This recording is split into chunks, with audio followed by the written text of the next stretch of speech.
For the promise made and kept, the organized labor in Ogun State are in the governor's office to say thank you. Particularly for redeeming some of those pledges you made to us as per the Principal General, the Headmaster General, and also for appreciating excellence in the teaching profession by honoring those teachers that have performed outstandingly. I want to assure you, sir, this will go a long way to encourage others to put their best for the service to our great state. So we want to enjoin you, sir, to continue in this regard, because this will go a long way, to motivate others and to also bring out the potentials, in the workforce of the state. We are ready to support this government, to reinstate our commitment to serve this administration without any hesitation. The governor of Ogun State, Prince Abiodun, in his response says the government and the organized labor are one and the same, working for the people of the state. We'll continue to do that. We'll be rest assured that your welfare is part of the mandate that we have. We are here to build the future of Ogun State together. I've said over and over, my mission here is to rebrand the state, by the grace of God. And we are very crystal clear in what we want to do and how to achieve that objective. We encapsulated our vision into 5 main pillars that we call Ishaya, I for infrastructure, S for social well-being and welfare, E for education, Y for youth empowerment and job creation, and A for agriculture. And we are pursuing all those 5. We are pursuing them very aggressively. He says his commitment to the welfare of the workers is total, irrevocable, and complete.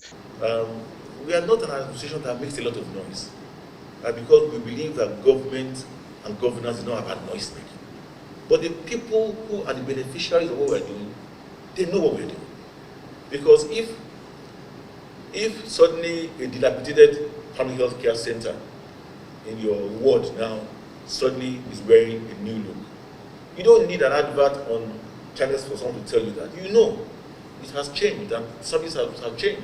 If a primary school in your ward also, a few classrooms there have been renovated, you don't need advertisement in the newspaper for you to know that. If the road that you are traveling to come to work has suddenly become rehabilitated, you also appreciate it. If you suddenly realize that one of your relations has now benefited from our Anchor Brass program, where he's now been given land, he's being given input, he started farming, and suddenly he's telling you that he's become an agripreneur where he has farmed and he is earning money. You don't need an advertisement for that to be appreciated. And these are the kind of things that we're doing in our administration. We're doing the things that matter.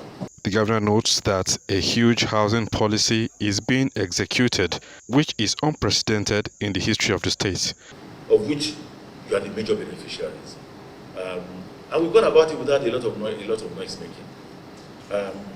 We came into government and we promised and said we will ensure that we provide affordable housing for our people. And we've placed our civil servants as priority and actually giving you preferential pricing. We were actually building just for our civil and public servants initially. Later on, we began to get a lot of complaints from people that say, so because we are not civil servants, we also will not have affordable price. We say, okay, no problem. We'll make it available to everybody else, but at a slightly different price, so that our civil servants know that we are pushing. Without making a lot of noise, these are the kind of things that we're doing to rebrand the state. It is my prayer that by the time this administration is done, it will be on record that no other administration has provided as many number of housing units for the people of the state as we have done, because it is something that we are very deliberate about. Prince Abiodun promised to keep the communication line open between the government and the organized labor for more collaboration in the interest of the state. Tunde Olaniro, OGTV News.